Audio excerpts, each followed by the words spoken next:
Welcome back to another episode of Pass and Me Pod. I'm your host Dominic, and of course joined by my co-host Aaron. How you doing, bro? I'm good, bro. How are you? I'm good, man. I'm good, and I'm glad to be joined by the return of a special guest, our first ever guest on the podcast, Abraham. Back. How you doing, bro? I'm good, bro. I'm good. I'm good. How are you guys? Yeah, man. Everything good, man. Everything good. But I Good to be guess back. I guess there's only really one place to start. Obviously, me and you, Man United fans. Aaron's a City fan. On the weekend, there was a certain Manchester derby. Um, yeah, bro. What were your thoughts on that game? You know what it is? It hurts more because I don't think City were great. That's Mm, what makes it hurt even more. But watching the game, I didn't actually think City were amazing at any point in the game. If they came in, popped us off the park from minute 1 to 90, and it was like 4-0, I would have held my hands up and be like, you know what, like, fairs, like they're the better team. But yeah. they were kind of dry. Like they didn't really do much. They actually didn't Mm, really do much. But when you're a team like City, you don't really need to do much all the time. When you have players that will just bang off at any time, like Foden and Haaland, and all it takes is one moment. And with Man United, we always have these moments. So watching the game, like when it was 1-0, I was just thinking it's only a matter of time. As soon as it was 1-1, I was about to turn it off. I was like, you know what? It's done now. When it game was done. 1-1, I said, yeah, that's it. That's game done. Because we're just Man United, man. It's just self-destruct every single time. Self-destruct. And we bring it on ourselves. When you got man like Mm, Amrabat coming on the pitch, like you're taking off Kobe Mainoo for Amrabat. What do you think is gonna happen? I don't know, man. I don't know. from to Bruno, Liverpool. the one game where you can do hero ball and do over the top ball, you don't want to be doing it. And then when he goes and takes over Rashford. So who's gonna run? Anthony. Oh, brother. Hey, hey. I wanted to get into that to be fair, because what did you think of the way Ten Hag set us up in this game? Because there was a clear plan to obviously essentially just defend for our lives. Like we got the only goal, eight minutes in, I think Rashford banger, I can't lie, was I was in heaven at that moment, bro. I was like, no way, Crazy we're gonna goal. get away with this. And I don't know. I guess the plan was essentially just to sit back, rely on the defense. I thought Varane was pretty good in that game when like defending the box and then hit him on the counter. And to be fair, in the first half, we did have a couple chances with Rashford. There was a moment where he kind of got in behind, messed up the touch with his head, and Walker caught up with him. And then there was another chance we had a volley, he just kind of slashed at it. But what did you make of the way we kind of set up? Because obviously it's very defensive, and when you're playing like that against City at the Etihad, you're going to concede possession, you're also going to concede territory. So it is almost a matter of time before they kind of click. So yeah, what do you make of the setup in general? Yeah, I feel like you said, everyone knew how we were going to go into the game. Like it was always going to be sit back and just soak up the pressure and try and hit on the counter. And it works. Like when we play City, that's how we always approach it. And it's worked in the past. And even when we played Liverpool this season, we just soaked up the ball. Like we soaked up all the pressure the whole game and we rode it out and that was it. But I thought the defense, to be fair, I thought the defense was pretty good. When I looked at the lineup, I was thinking, yeah, man, Johnny Evans and Lindelof, that side is going to get cooked. But to be fair to them, I thought they were actually pretty decent. I think the letdown was in the midfield. Like the Mm, midfield, there was no midfield. There was no midfield. You're putting in an 18-year-old and just telling them to run, basically, just run. And there's only so much you can do of that because at the end, they were just keeping the ball pumping through us and it just whittled down. And like you said, the counter attack, Rashford's chance in the first half, we always knew this was going to happen. There was going to be the time where we're going to get the chances, and we need to take these chances because they're few and far between. I'm pretty sure the goal he scored was the second time we were in their half the whole game. Granted, it was the bro. eighth minute, but come on, this is Manchester Derby. Like Yeah, the second time we're in their half and we scored it, that's when we scored. And then after that, like I don't really know what Rashford did. I don't really know what Garnacho did. It was just like half chances. I feel like if we had Hoyland, it may have been a different story. Some of these chances that yeah. Rashford had, if they fell to Hoyland, it might have been a different story. But in games like that, the whole point is to make the most of the little chances you have. And if we're not going to do that, then it was inevitable that we were going to lose. And then the tactics confuse me because, like, cool, we're 1-1 now. You're thinking, calm, just stay with the counter attack, stay soaking up the pressure, hit the ball long. Bruno can do all them over the top balls. And then you take off the fastest player, you take off Rashford Our only and bring on outlet. Anthony. The Yeah, only outlet in the team. You take him off, you bring on Anthony. what is I'm struggling to understand what Anthony is going to impact the game by doing. He'll go past the halfway line, collect the ball, stand on the ball, pass it back. He's not going to take the man on. So what's the point of him being there? And then you take off Kobe Manu for Amrabat. And one thing that he done in the second half that was confusing me is we've got a 1-0 lead. What we're doing is working. Now you're trying to play out the back against City. You're trying to play out the back with Johnny Evans in centre back. Suicide. And then, bro, and then you bring on Amrabat, I don't know where he learned how to play football, but he gets the ball, you just lose it straight away. You can see the goal. He should have got subbed back off, to be honest. Bro, my head was so hot when I saw that, coming onto the pitch just to give it away. Bro. What is the point of you being there? Like, what is the actual point? Because, like, and I feel like sometimes you got to apply context. If the manager's telling you to play out the box or play out from the back, you got to think, sometimes we can't do that. Just go long. Garnacho is still on the pitch. If anything, Walker's tired. Just hit it long. At the very least, he chases the ball out. It's a throw into City in their own corner and just box them in and try and make something of it from there. Rather than trying to play at the back with players that can't pass the ball.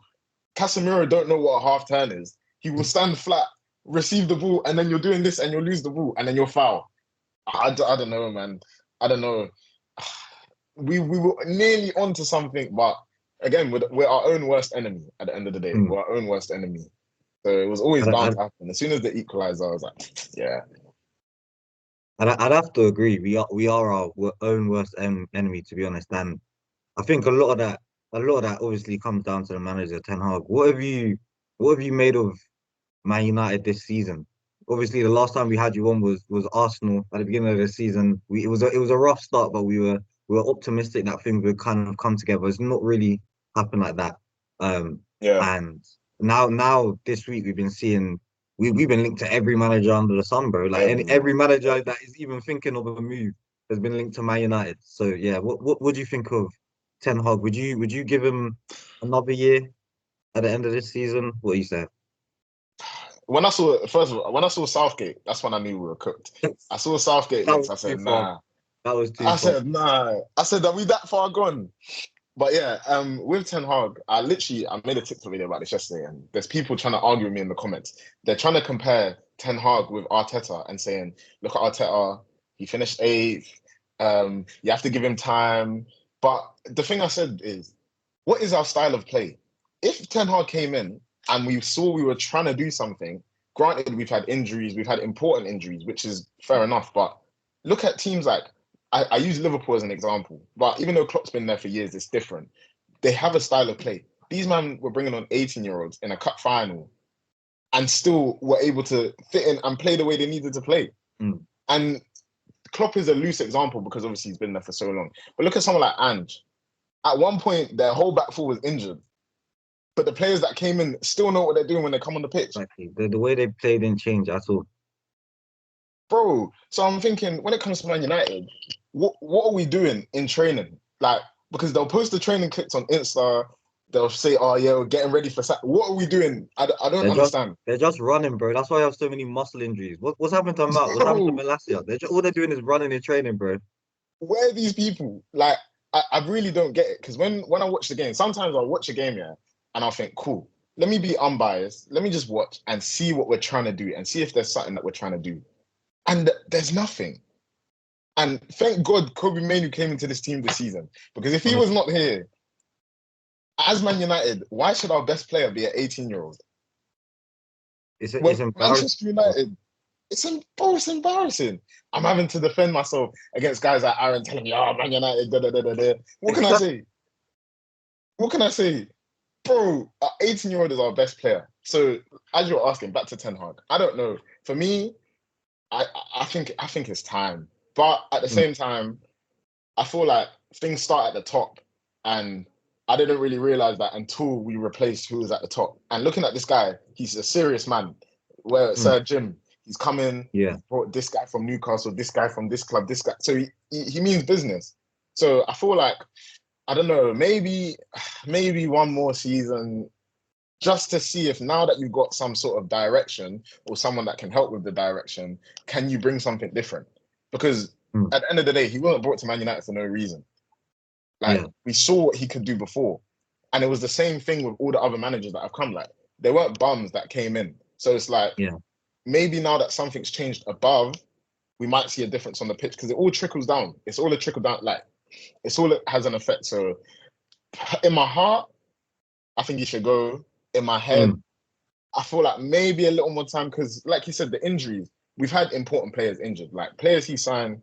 Mount, I don't know where he's meant to fit in this team. I feel like he was going to come into that right in the mid spot. I don't know. Me personally, he can replace Bruno, and I think that would be a good replacement. But mm, Lissandro's been out. Lissandro's prominent, like so important to this yeah. play out the back that we were meant to be trying to do. So I feel like once they're all back fit, then we can have a real thing. But I don't know, man. I feel like we should have had a style of play by now. It's been 18 months and we still don't know what we're doing. Yeah, definitely. I think for me, that's why I feel like his job is really kind of on the line here because I think if you're Ineos, you're looking at it like, okay, throughout Ten Hag's period in charge, how much progress have we actually made? If you look at the team when Ten Hag took over, a lot of people were saying we need a rebuild, we need to clear out, and we were in the Europa League. Obviously, last season was a good season for Ten Hag. Won the Carabao Cup, got us back into the Champions League, got us believing again. But that progress has kind of been undone this season, and it's looking like the end of the season we're going to be in the same scenario where we have a squad of players and people like we need to rebuild, we need to clear out, and we're probably going to be in the Europa League again. So when you're looking at that over the 2 year period, we're basically back in the same place. There's not much progress. So I don't think there's much in the way to kind of support Ten Hag to keep his job. Do you know what I mean? Because of course Mm. that's just looking at the results of what's happened. But even when you look at on the pitch, the playing style isn't good enough to warrant giving this guy. Well, for me anyway, it's not good enough to warrant giving this guy another year to kind of say, okay, bring in more players. Do you know what I mean? And believe in this idea because he's had the players that he's wanted to sign. Like he's the players that he's wanted to Yep. bring in. He's brought in. They're all players that he's familiar with. He wanted Anthony. Obviously, okay, maybe he didn't sanction the 100 million transfer fee, but he wanted that right winger. He wanted Casemiro. He wanted Amrabat. He wanted Onana. He wanted Lissandro Martinez, and he got all those players. So I don't know. I'm not sure if there's too much in the way of or that can support his case for staying, but it'll be interesting to see the way Ineos deal with it. I don't think he'll go mid-season. I think it will be an end of season thing once it's all said Same. and done. But obviously, Aaron, the blue side of Manchester. Do you know what I mean? What are your thoughts on the game overall from your perspective? Can't lie. I don't know. I thought we actually played well, in the first half. I think after the I tweeted about it where there was like a moment where everyone was just erratic and then Bernardo Silva was just like stood on the ball, was like everyone calm down, calm down. And then from there we just pinned you guys back and kept attacking.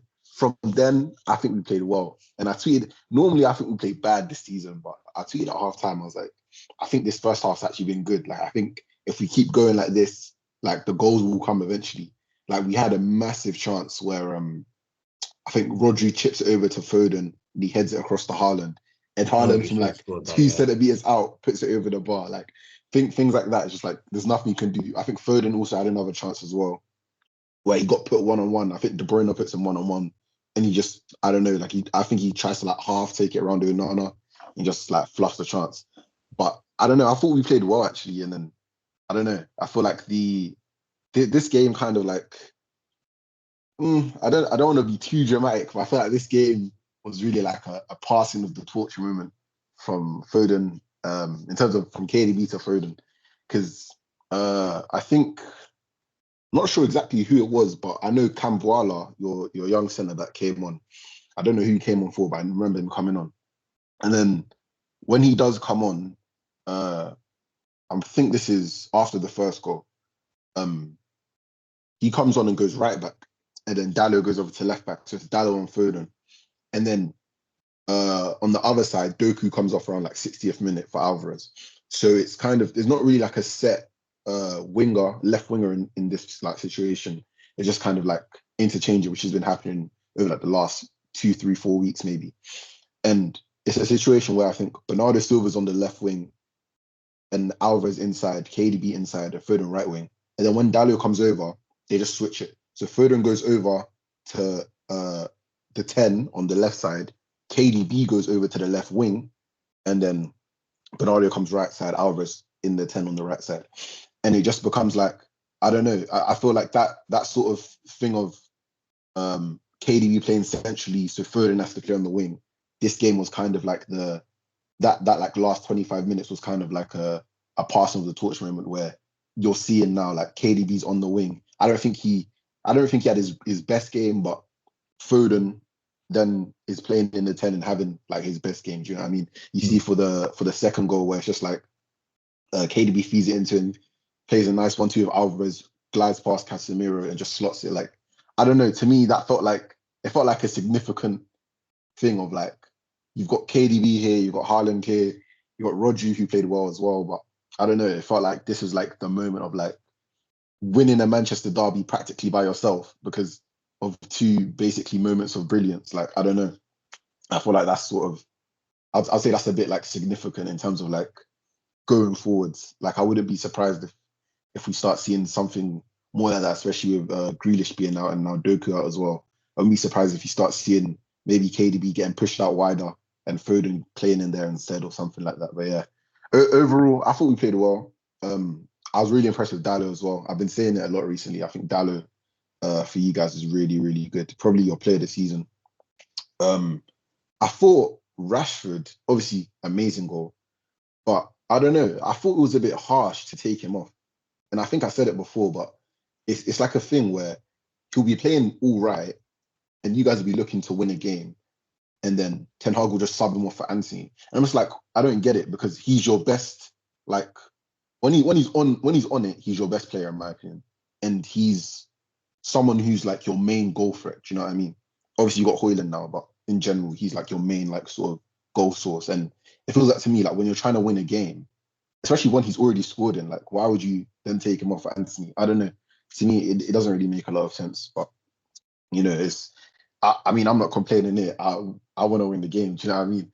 But I thought overall it was a very, very good game.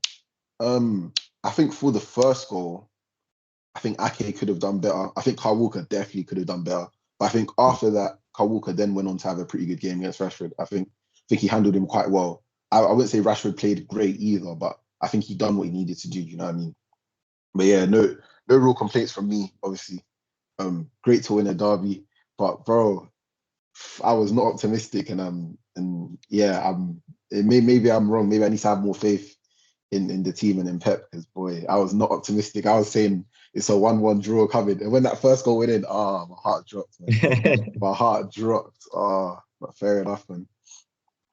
Bro, I do agree with what you were saying, to be fair, about Foden's performance being significant. Obviously, Manchester boy and a Manchester derby. I think this was a game that he had the most touches in this season as well. In his So career, he was central to everything. He was everywhere, literally. Like he ran that game, especially in the second half. And I think it's kind of like everything together this season that he's been working towards. Like he's been probably your best player this season for me anyway. I think it's like 17 goals, 10 assists in all comps. Like it's been his most productive season as well. I think he's taken I can't even necessarily say taking his game to another level because we've known he can do this, do you know what I mean? But it's like he's taken that extra bit of responsibility on the pitch. And that's what's kind of he's imprinting his name into this City side. Like this is his team for this season, do you know what I mean? And going forward, you just have to hope that I don't know, Pep doesn't start sticking him out on the wing for no reason again. But yeah, no, back to Rashford though. I think to be fair, the substitution in the derby was because he was playing with an injury. I think he had like a like bruised ribs or something. Ten Hag said in the press conference. But I have noticed what you were saying in terms of bringing Rashford off early in games. I'm not really sure what it's about because for me, even when he's not scored in a game, I still think he offers a lot more than our other forwards. Like I don't know, Abraham. You maybe you could speak to this as well, but I think he's probably the best out of our attackers at looking for Højlund in terms of actually trying to get the ball to him, pull backs and putting in crosses and stuff. And he does have a good delivery on him when he wants to cross the ball. So I don't know. For me, it's a weird one. But what have you made of Rashford? Obviously, he had the interview with Players Tribune, I think, in the week before, where he was kind of talking about people criticizing him and things like that. And a lot of it split the United fan base, to be honest. A lot of people saying you just need to be better on the pitch, you need to put more effort, you need to run more. A lot of people defending him, kind of understanding where he's coming from. Where do you sit on that side of it? I think I was impressed that he actually came out and spoke about it because it's easy Mm, for a footballer to like. He's there. The fans are there. You can just block them out in a sense. But for him to actually come out and speak on it, it says one thing about his character. And I feel like with him, I think a lot of people are very critical about his running and his effort and stuff. And don't get me wrong, there's some games this season where I look at him and I think that he doesn't really look interested. But mm, a lot of the criticism that was on him was about tracking back. And one thing that I've really noticed is that he does track back more now than he was before. When people are saying, yeah, "Oh, he used to be that like luxury player that he's not going to run, but he'll stay forward at all times." But when you see him, he does track back. He does actually put in the work defensively. But it's hard in a team where you don't know what's coming next. You're gonna have to run from the back to the front in like 5 seconds when Bruno sprays the ball. You know what I mean? So it's like you can't please everyone at the end of the day. And it's funny that people are very quick to criticize Rashford about like that sort of thing in terms of not running, not putting the effort. But you go and watch Rafael Leao with players like this. When does Rafael Leao run? never.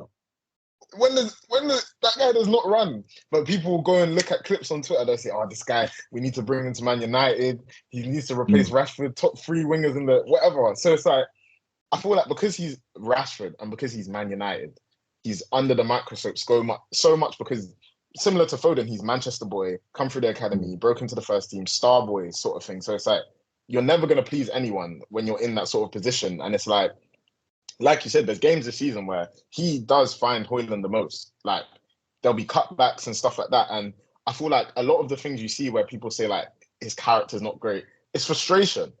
You're playing in a yeah, team where you don't really know what you're doing. Like you're gonna be frustrated, especially like there's times where he'll call for the ball, he won't get the ball.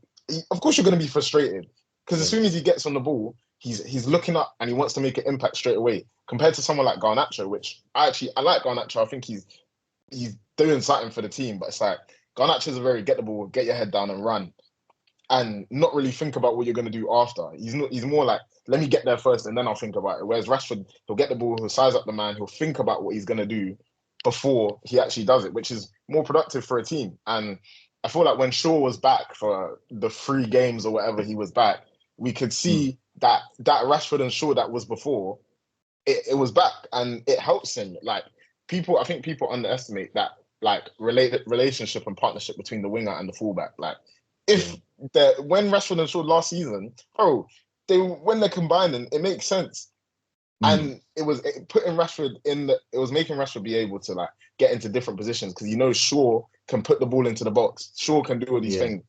When you're playing with Lindelof left back, you can't expect anything of him attacking No, wise. no So it's overlap, more like nothing. a no overlap, nothing. So it's like you got to do it all yourself. So if I'm a player having to do it all myself, I'm gonna be frustrated because I'm thinking, where's everyone else to help me? And then Mm, as soon as I lose the ball, I'll get criticized. So I feel like it's a difficult position to be in for Rashford. His output hasn't been good enough, and that's fact. Like it hasn't been good enough. But I think at the same time, a lot of the things that people are criticizing him for, if you actually watch it, he has improved on it. And I feel like people are just stuck in the mindset of he doesn't look interested, rare, which some games he doesn't, granted, but you have to be open that someone can improve on something you were criticizing them on, mm. rather than just be stuck in that mindset. So yeah, I don't know. I feel like it's difficult for him. Once Shaw's back, we'll see how he reacts because they work very well together. But I don't know. He's been all right, as good as anyone else in the team has been. It's not like everyone else has Yeah, been amazing. He's been like exceptionally bad. So it's a difficult one. It's a difficult one for sure.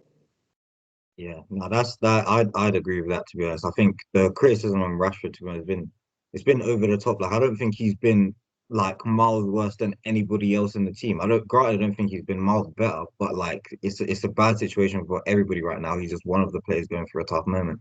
And I think because obviously Manchester boys, Star Boys signed a new contract last season, he's one of our highest paid players now. Like the criticism, the scrutiny is going to be on him over time. And you know, what I mean, I guess he's just gonna have to deal with it. You know, I'm going forward playing for Yeah. Man United. It's gonna be what it is. So but With yeah, the enough. wage thing as well, sorry, Yeah, with the wage thing, that's one thing I hate when fans do that. Like he's getting paid mm, 500. Is it coming out your pocket? exactly, man. Let him get the bag, bro. If you were in the same Thank you. situation, would you not be buying for the same Thank 500k? you. Thank you. Come on. If I'm him, I'm asking for more. What do you mean? People saw him with chains on their saying, "Oh, why is he wearing chains?" What do you want him to do with the money? There's only so much property you can buy. You know what I mean? Like, when he went I to hate the when when he people went do to that. the when he went to the DB concert, people were cooking him. Oh, we're cooking him. Oh, Bro, so the watch guy music, can't go the guy can't listen to music. brother.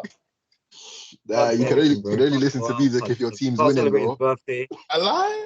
You can't celebrate your birthday if your team loses. What? Nah, Come on, man. it's crazy. Yeah, man. Nah, but moving on to the next game, Arsenal, Sheffield. Arsenal trounced them. I'm not gonna lie, 6-0. Sheffield.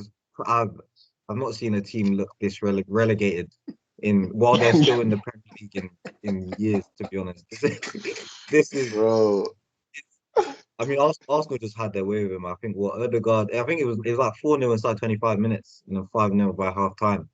But I mean, for Arsenal though, I think that's three away games in a row where they scored five or more goals. Um, I think I don't know, Aaron, what do you think? Because we spoke about Arteta and the system, the new system that they've been trying to play this season. We spoke about it throughout kind of this season on the pod. But I mean, recently it looks like it's actually clicking. They're scoring the goals, which is what the main criticism was early in the season that they weren't getting the goals, but defensively they were solid. So it seems to be working now. Do you give Arteta a bit of credit for sticking it out, and it seems to be paying off now? I'd give him. I think I'd give him credit for changing it because I think he's changed it a bit, and he's not. Before it was like Havertz left centre mid type of Mm. second striker type of thing. Now he's changed it. Now Havertz is playing up top. Havertz is their striker, and they've put a few games now. They've put Jorginho with Rice, and had Rice sort of like a number 8. And it's Yeah. kind of like a similar role that Xhaka was doing. And I don't know. I feel like now you're seeing it work a lot better than it was before. They've also got Kiwior in that at left back as well. I think now it's kind of reaching like what the kind of like intended vision was originally. Like they're kind of getting to that point. I think now. So can't lie, I'm shook, man. I am shook.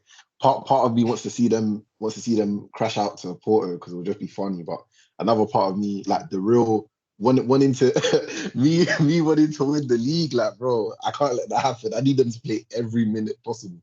I need their players to all be tired, bro. Because honestly, I'm shook, man. This team is crazy. Like they're putting like a million goals past teams like every week now. It feels like, and then on top of that, without the ball, they're like the best in the league defensively. Like I don't know, it's ridiculous right now. So I don't know. Abraham, bro, what do you think of Arsenal's title chances this season? Obviously, they were in a similar position last season, didn't quite get over the line. This season, they've come back, new system, new players. They look brand new. What do you think? Can they make it all the way this time? I'm praying they don't. I'm so scared.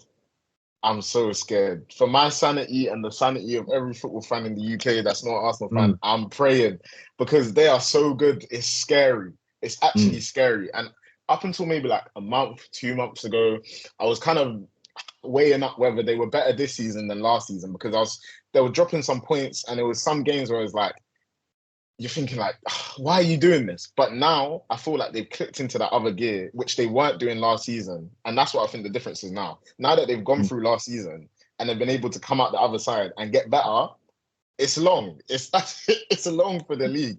And like Aaron was saying with the tactics and stuff, that Havertz left centre mid, the fact that Arteta was able to identify that now and change it, and now that they're putting 5, 6 past teams, bro, I feel like they can go into a mentality now. They've clicked into that mentality that they'll go into every game expecting to win.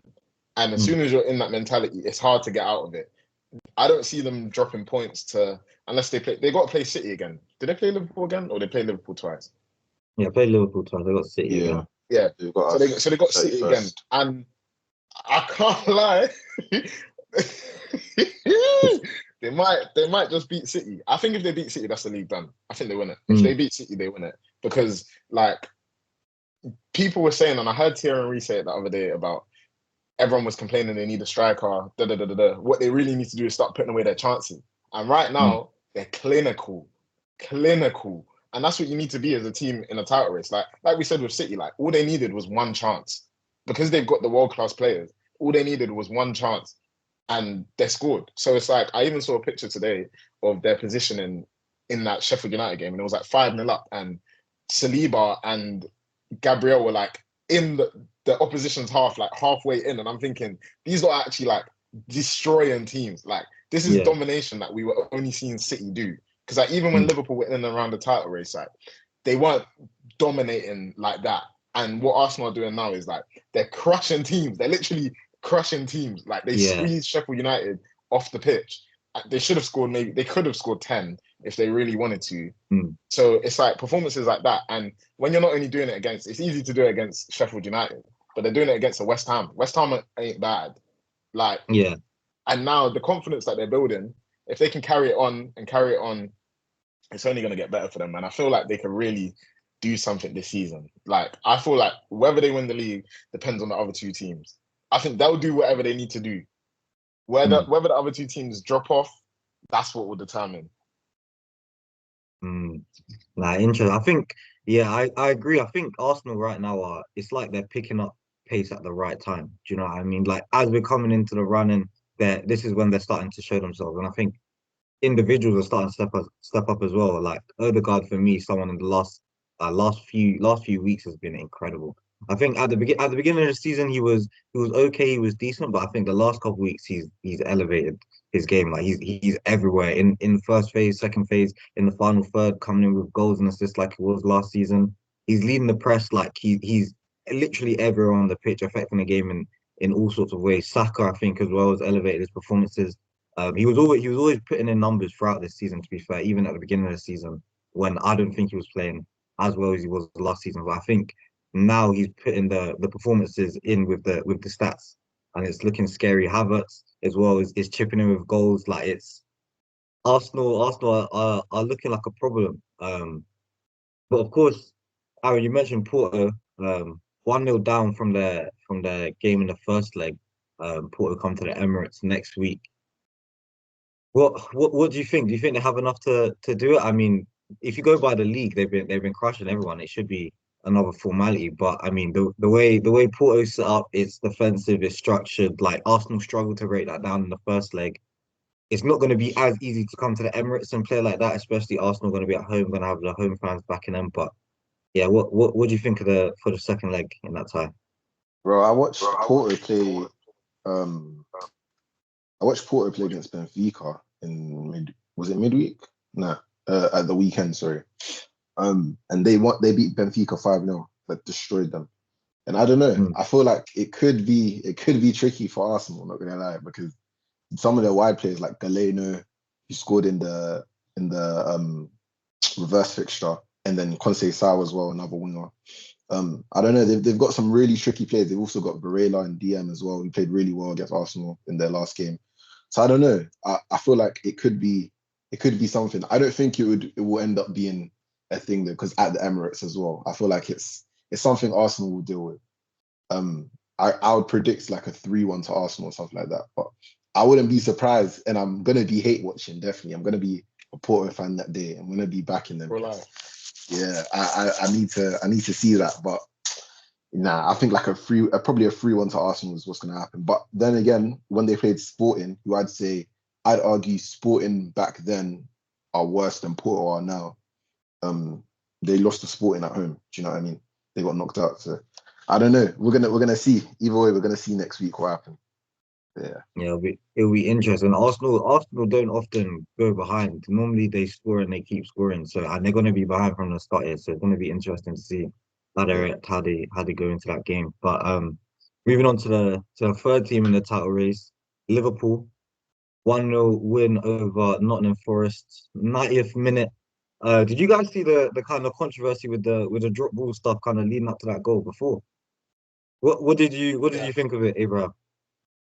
It was like totally wrong. Like, like, bro, I don't hear fans saying corruption and Klopp run and all of this something. I think it was just referees. Like, it was just so silly because I think like Yeah, the ball came in, Konate went down, it got cleared out. Hudson-Odoi had it, and then they stopped yeah, the game. And then they just gave the ball back to Liverpool. And I heard something that someone said that apparently the full official said, like, give the ball back. And they just didn't. And they just carried on playing. And nobody said anything. And I don't know, man. I think it's a drag to say that led to the goal because if you look at the goal, it Yeah, was a sick it was like a 2-3 minutes before. I don't think you can say yeah. it's like It was a silly mistake. I think it was our need that led to the goal. But bro, the aftermath, Forest fans were mad, mm, mad. Yeah, Forest fans were mad. Like I was seeing and hearing things. The owner was on the pitch. Um, yeah, the owner was on the pitch at the end of the game, and that guy is oh. he's not a joke. He's not a joke. So yeah, Forest fans were actually proper mad. But it's Liverpool. Like you can't count Liverpool out. That's one team. Like it can be the 90 plus 5 minutes. You cannot ever count Liverpool out because they've got players that all it takes is like all the best teams have players that only need one chance to score a goal. So it's Yeah. like I feel like they would have scored anyway. Because if it's 90 plus 5 and they've got the ball in the Forest's box, they're gonna score more likely than not. So I don't know. The controversy was bad, and hey, who knows what would have happened if they had given the ball back? But it's done. Like it's done. Yeah. So people can't cry and be saying Klopp is paying the refs and all of this rubbish because that's just storylines, man. That's just WWE storylines. Can't be doing all of that. No, the people love the storyline, but I think, I All mean, right. Liverpool this season. I mean, this is not the first time we've seen them score a late winner this season. I mean, in Klopp's tenure, it's been a common theme, to be honest. The late winners, they just keep going to the very end. It's definitely like a trait. Like I don't think you can call it luck at this point. Do you know what I mean? Like this is part of their play style, part of who they are. But looking at the title run, obviously. They've got a lot of injuries. We saw in the Carabao Cup two weeks ago now they had a bunch of young players on the pitch had to bring on during extra time to kind of obviously filling out the squad on the bench, but they ended up having to be used because the game got dragged out into extra time. And I think a couple youngsters started against Forest as well due to the injuries.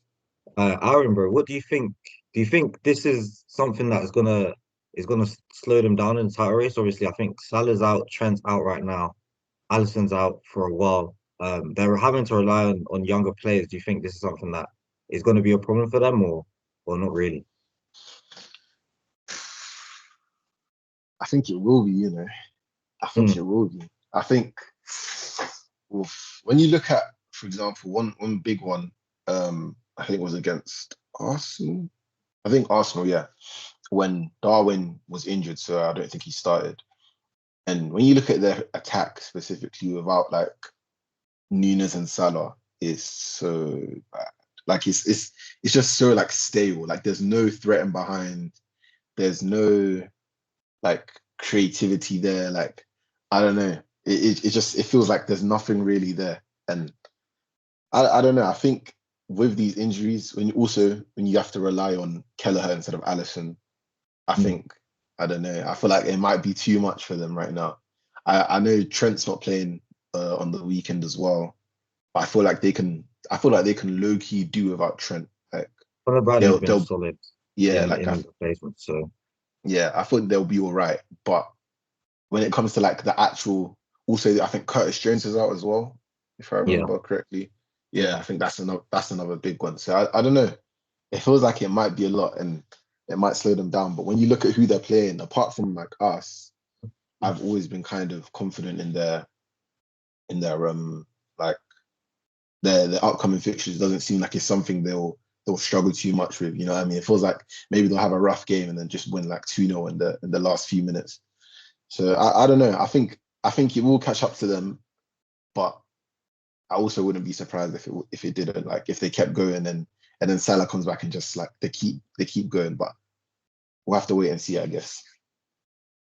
I think for me. The interesting bit is going to be obviously they've got the Europa League, and that's going to be something that well they're going to be expected to win the Europa League. You know they're going to go for it, and I mean Klopp does like to play youngsters in those games as well. But I mean the youngsters are all he's got right now. Do you know what I mean? He's going to have to be playing them in the Europa League and in the Premier League. So I think if like maybe one or two more injuries just due to the fixture congestion, then it could be wraps. Like if someone big for them goes down, like Van Dijk or a Kanate or something like that, that could be it. But I think right now they seem to be carrying on and just keep on and going and getting results. And the youngsters seem to just be slotting in like you said earlier, Abraham. Like they just know the play style. They know how to play. They know what their roles are on the pitch and their responsibilities. And it doesn't seem like obviously in terms of quality there's a drop off, but in terms of like actual responsibility and knowing what you're doing on the pitch doesn't seem like too much has changed in terms of their play style when their youngsters are coming on. So it's definitely going to be interesting. But obviously this weekend we've got City City Liverpool Yeah. on the Sunday. Huge game, title decider, some might say. What are you saying, Aaron? Are you feeling confident going to this game? Okay, so I was, but actually no, I've actually never been confident, but I just saw Kanate got injured like today in Oh, the in in the the European game game. today? Yeah, he got injured and just came off. But then I just seen Salah came on and had a goal disallowed from VAR.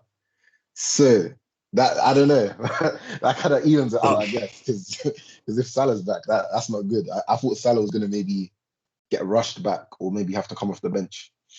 Mm. But nah, I've never been confident, and I think that's why I was so mad early in the season when we drew to Liverpool at home, because it was like this is our opportunity. Like this is the time where we should be taking full advantage. Same with the Arsenal game when I'm pretty sure Saka didn't play and Martinelli didn't start. Martinelli came off the bench, but he was injured before that, and it felt like these were the opportunities we had to take.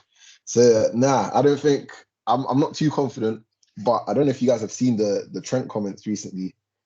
Oh yeah. Yeah, it seems that that's kind of seems like people are getting a bit, about that. I seen Diaz come out and say something. I seen Haaland come out and say something. So I don't know. That might be the extra bit of motivation we need to go and, you know.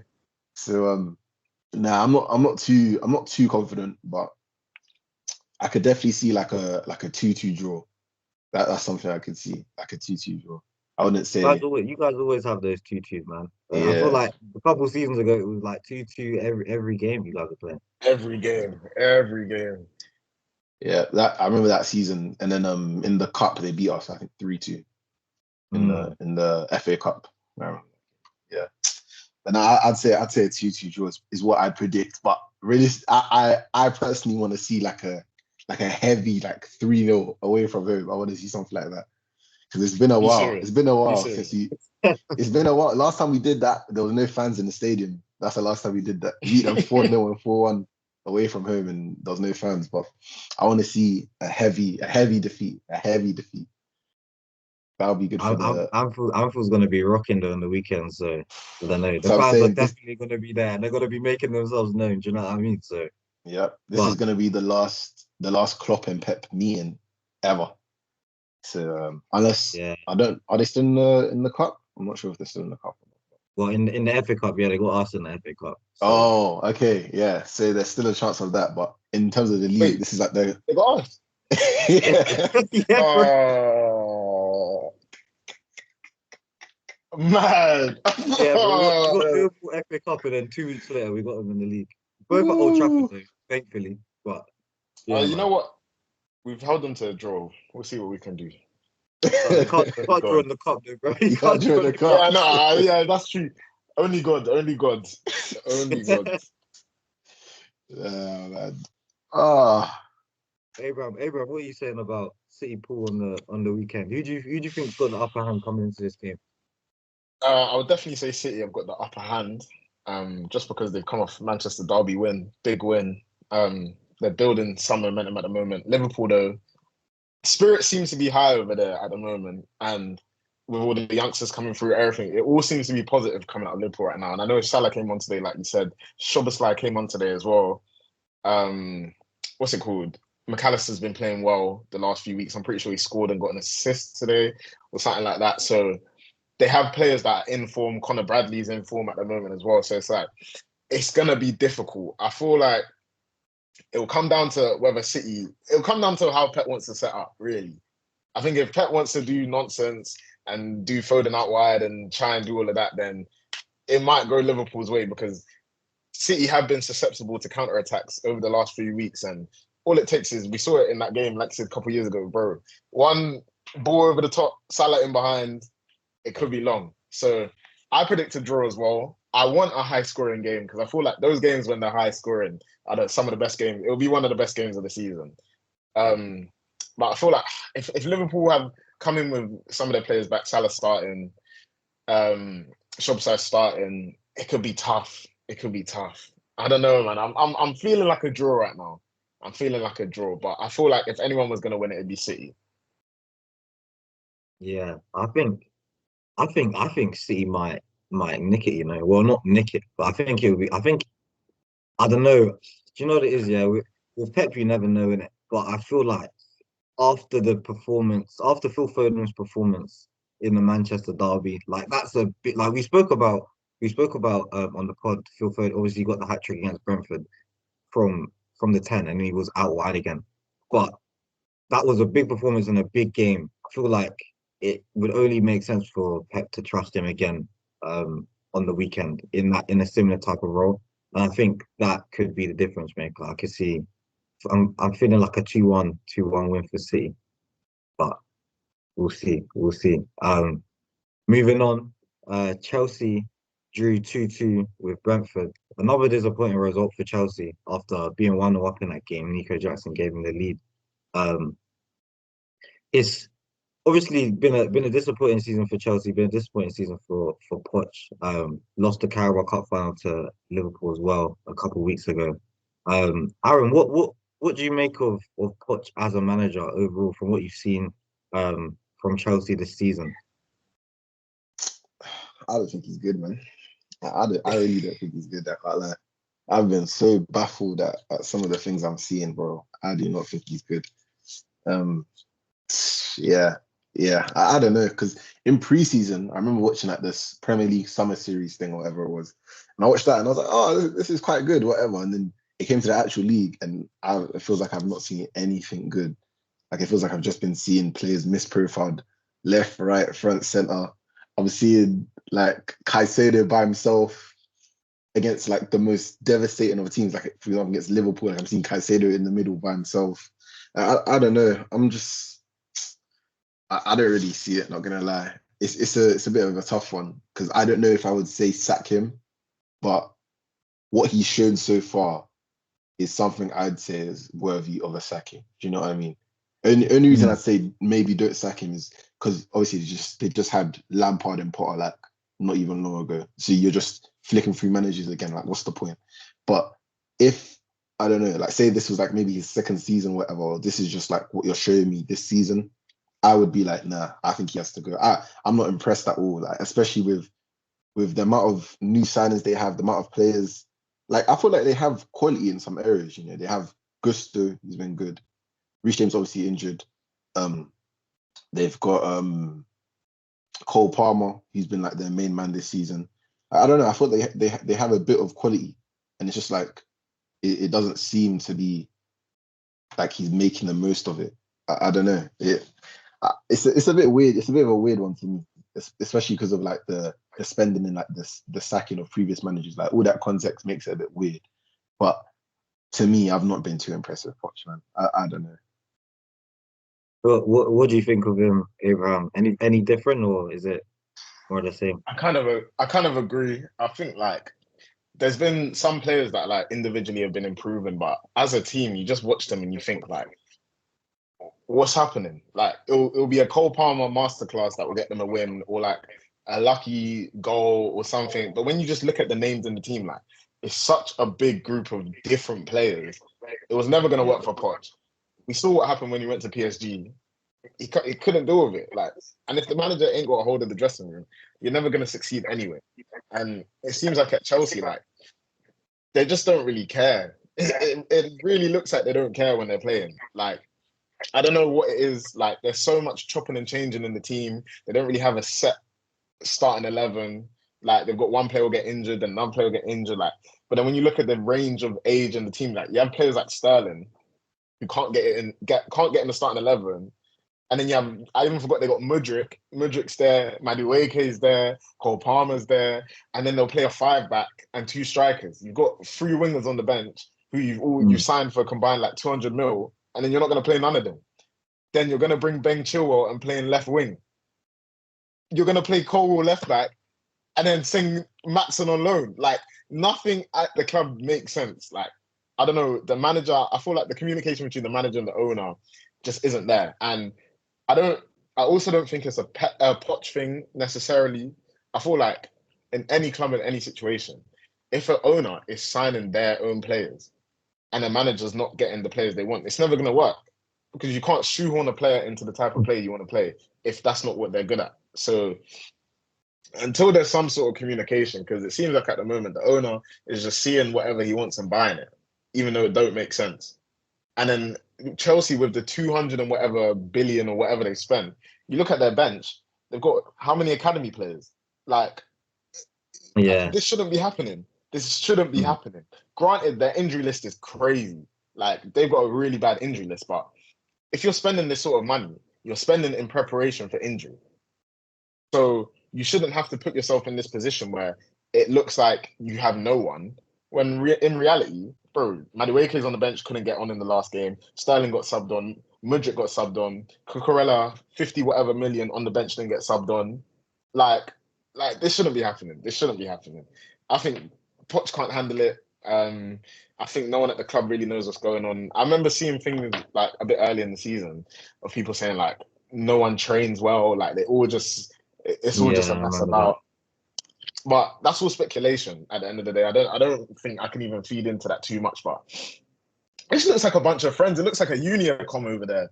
Like it looks like a Unicom. Them man are just going in and having fun, do a kickabout, go yard, get your Instagram pictures. Chukwemeka and Madueke doing videos on TikTok and that. I'm always seeing them on Chelsea's Bro, socials doing. bro. These men are talking about get Mackies with a gal. Then I'm thinking, brother, you man just got popped on the weekend. Like, come on. Like, there's a time and place. But at the Bro, same time, I feel like players got to have personality, and at the end of the day, football is your job. You got to have life outside of football. But at the same time, it's like, come on, come on, something's got to give in this team. It's like Cole Palmer and Inshallah right now, because if he don't play well, they don't play well.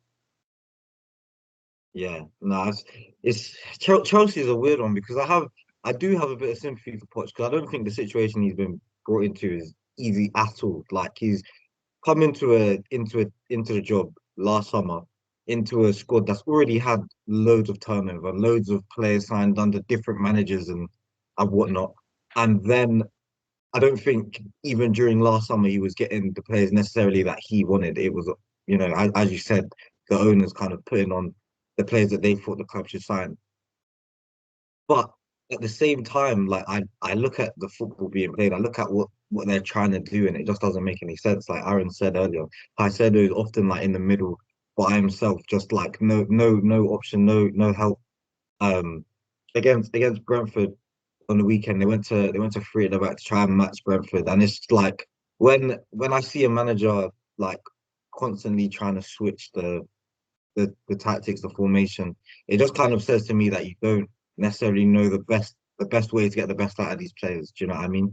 And of course, granted, he's not signed a lot of them, but you see a lot of them, you see all of them in training day in, day out. Like you should know their strengths and weaknesses, and you should know how to put them in positions to get the best out of their strengths, maximize their strengths and hide their weaknesses. And I don't think Poch is doing that very well for Chelsea at the minute.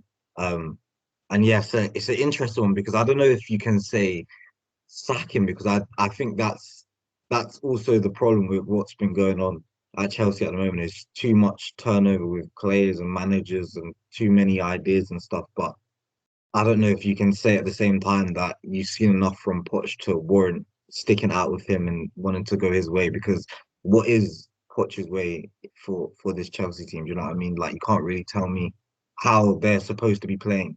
We've not really seen it. They've had a couple moments in certain big games, like I think back to Liverpool at the beginning of the season where they played quite well. City at Stamford Bridge, they played pretty well. They got a good result there, but overall, I don't think there's too much that you're kind of seeing that is encouraging for Chelsea fans, and that's the worry, to be honest, going forward. But yeah, moving on to Champions League, um, Bayern versus Lazio. Bayern turn it around in the second leg after disappointing first leg. From what was just a disappointing week from them. I think that week they lost to Leipzig, lost to Lazio. I think they lost again in the Bundesliga. But turned it around in the Champions League. Looked more like themselves in that game. Um, but I still don't think they were too great. But Aaron, what do you make of that game? What do you make of Bayern as a whole under Tuchel? I've seen some stats, and it looks like um they're in terms of like XG for and against, it's massively different to what their reality is. Like it looks Yeah, like they're conceding way, way, way more goals than they should be. But I don't know. It feels like when I watch them, like I haven't watched them a lot this season, but it feels like when I watch them, it just feels like it's not really good. Like it's kind of similar to, I wouldn't say it's the same as Poch, but it's kind of similar in the sense of like you watch it and you don't really see like what the idea is here or like what they're trying to go for. Or sometimes I do see it, but it's just like not being executed properly, or players are being used incorrectly, or I don't know, it just feels a bit weird. Like when I watched them against no, not Leipzig, Leverkusen. When I watched them against Leverkusen, I just felt like they just got played off the park.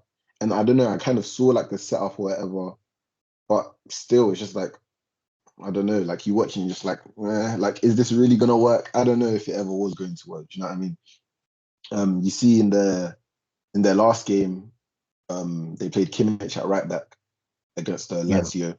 In the Leverkusen game, Kimmich, I don't think he even played. I know he didn't start. I don't know if he played though.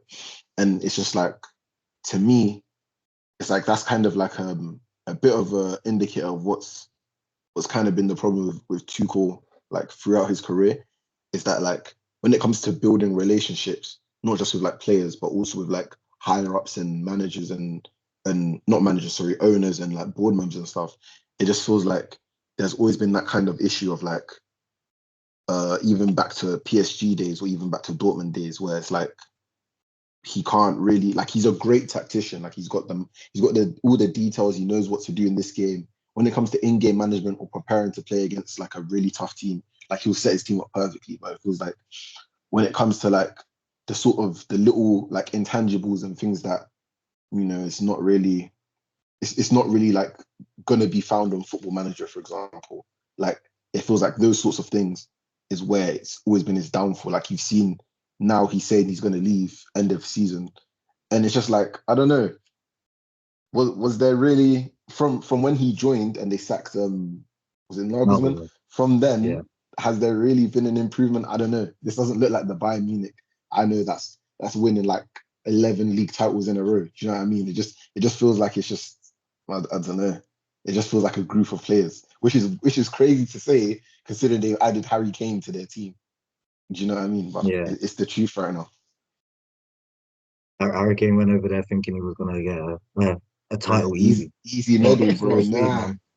It's Bro, not it's sweet. peak.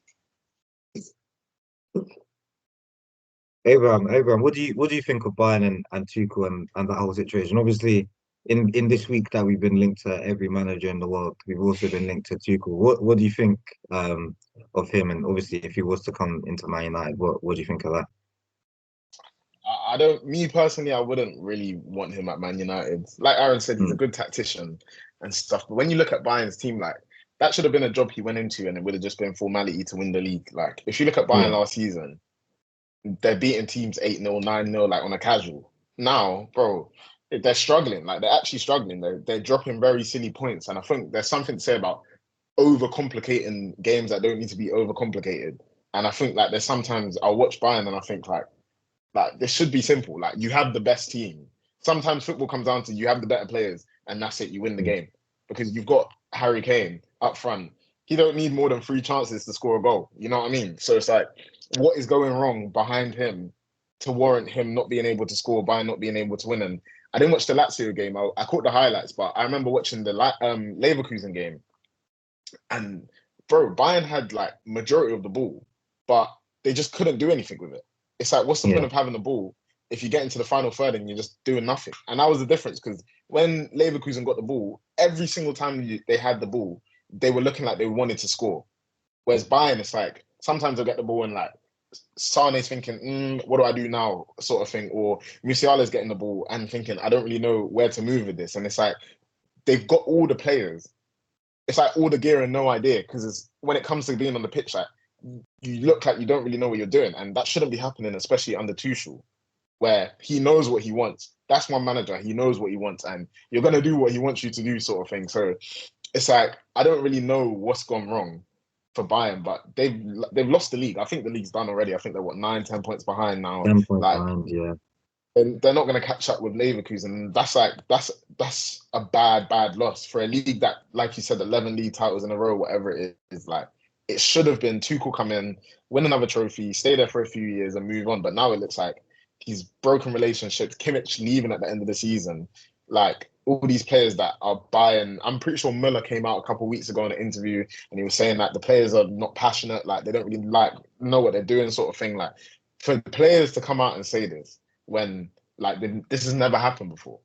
So if you look at what's changed, the players ain't changed. If anything, the players have improved. They've bought Harry Kane, like Aaron said, they've bought Harry Kane. It should have got better. So the fact that it's got worse, you've got to look at what's changed, the manager. So something's got to come down to Tuchel and you think, is he the right man for this job? And evidently not if he's leaving.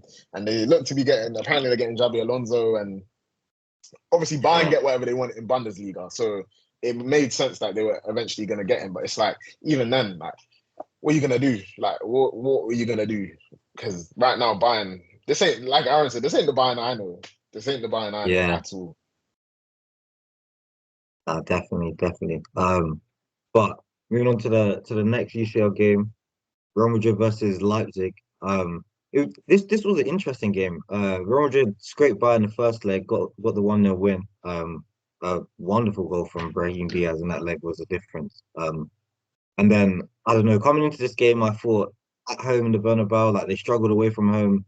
At home, they'll do it. Do you know what I mean? Bellingham's back, like they're just gonna turn him over. But I don't know. Real Madrid, they didn't look themselves in that game for me. A lot of the time they had the ball, they didn't look like they knew what to do with it. Like they had a lot of possession, but they didn't really look like they were going to create anything. And Leipzig just had chance after chance on the counter. Like Openda was in behind, Sesko was in behind, Olmo had a couple decent chances, and they really looked like they were going to score and take the lead in that game. Real Madrid saw it out for half time, and then I mean, you have some of the best players in the world. Like that quality is going to get you over the line. Bellingham to Vinny, one chance is all they need is a goal. And obviously, Leipzig got one back a couple minutes later with Willy Orban. And then it was kind of a bit of a frantic end to the game. But Aaron, what did you make of the game and Real Madrid's performance in that one? And yeah, what do you think that is any sort of indication for how they're gonna progress throughout the rest of the Champions League rounds, or is that just a Bro, one-off? I was at the City game, so I didn't even catch the Oh Madrid game. yeah, Yeah, but just off, I don't know. When I was watching it, like people around me were saying, "Oh yeah, Madrid gone 1-0 up for." So I don't know. It does seem like obviously when you look at the quality they've got, it seems it reminds me kind of, was it 2022? It might have been 2022. I can't remember. But there was a time where I would watch Madrid play and just felt like they would play so bad. When it comes to full time, you check who's winning and it's them. They're the team that are coming away with the points. And Champions League is literally that competition. Like it doesn't matter how you play, you just need to win and you progress to the next round. And I don't know. I feel like there'll always be a threat as long as they have the quality that they have, like Bellingham, Vinicius, and all these guys. Even Rodrigo, I don't think he even started in that game. came off the bench You as have well. Yeah, when you have these type of players, I feel like you always have that quality to just to keep going. So yeah, there'll be someone to be scared of in terms of Champions League, I would say. Abraham, do you catch the game? What do you think of it? Yeah, I managed to catch some of the game, and like you were saying, bro, Real Madrid, it should have been I thought coming to the game, scrape the first leg, come Bernabeu, just close the game off quickly, but they were Yeah. getting caught in behind and they didn't really know what to do about it. Like it Mm. happened so many times, and Leipzig really, really missed out on a chance because really they should have won that game. Like the amount of Yeah, they had chances enough that these chance. players had, Sesko in front of goal like 2 or 3 times, and they just couldn't finish their chances. And like you said, all it takes is one chance. Like if you're not going to take your chances, you're going to get punished. And that's literally the thing with Real Madrid. And like what Aaron was saying, like I can't remember the year when they won the Champions League and they lost the league quite badly. And it's like when it comes down to a competition where you just need to win on the day, they're the best at doing it. And with a manager like Ancelotti, bro, he knows what he's doing, been there, done that. So it's like these are the sort of games that where they need to see it through. So if the next round, if you catch Real Madrid on their day, they can beat any team in the world. So it's like very disappointing performance, but they did what they needed to do at the end of the day. So it's like Leipzig really, really, really missed the chance. Really missed the chance because they should have won that game easily. Easily should have won that game. Bellingham didn't do much at all, apart from obviously when they scored the goal. Like these players didn't really do much. Like everyone kind of, like I said, didn't really know what they were doing. So I don't know. Another game they've scraped it over the line. Like this is their competition, so it was inevitable that it was going to happen. But I don't know. I feel Leipzig really missed out a chance, man. Yeah, no, definitely. I think it's kind of a sign though that you can definitely catch Real Madrid out defensively. I think if you look at their defense, it's probably the weakest part of their team. Obviously, injuries to Courtois and Eder Militao and Alaba have weakened them significantly. I think yeah, Courtois' ACL, Eder Militao's ACL as well, and I know Alaba's one's like a lengthy injury. I'm not sure if it's ACL as well, but I know it's another lengthy injury. Like they're all three of them are out, pretty much for the season. So they're having to rely on like Nacho Fernandez, Ferland Mendy, who I don't think is too great. But apparently they're getting Alfonso next season. But for this season, Ferland Mendy, who I don't think is too great. Carvajal, who I think is can be hot and cold. I think a few years ago he was solid, 8 out of 10s every game. But I think recently, obviously he's getting a bit older. He's a bit more inconsistent. Lunin has been good for them in goal, to be fair, but he's not the same quality as someone like Courtois. Do you know what I mean? So I think Yeah. definitely going forward in the Champions League, that could be something to kind of be wary of for Real Madrid, their defense. If a team can get at them, a team with enough firepower to kind of outscore them, because they are going to do it on the other end. You know what I mean? They have world class attackers, Bellingham, Vinny, Rodrigo, even guys in midfield like Camavinga, Tchouaméni, Modric to come off the bench. So I think yeah, going forward, definitely defensively, I think they could be caught out, but it for me it'd have to take a team pretty only City really, to be honest, to do that. But yeah, Aaron, you at the City Copenhagen game, so yeah, ask your thoughts on that. Another well formality really. You guys going through to the next round. What are you thinking of your hope or your chances of the Champions League this season? Feeling good, man. I can't lie. This game didn't really even count because no one really played like that. I can't lie. Just like Rodri, Haaland, Diaz, Edison. I guess you say Akanji and Vardio, but that was really it. Like the rest was kind of like either like rotation players or like youth players. Like Lewis started for like the first time in ages. Bob started. I thought Bob was really good. But yeah, no, it was kind of, I don't know, kind of as you said, like a bit of a formality. Like in like the first few minutes, I think we get a corner, Akanji scores, and then there's like, oh, I can't lie. The first two goals were the funniest things I've ever seen. The first goal was just like, I don't know, it's like the keeper should have saved it. Second goal, Alvarez shoots from like the weirdest angle, and the keeper puts his hands up, it just goes through his hand and goes into the net. Like I didn't even like I celebrated obviously, but I was like, come on, like you have to do better than that there.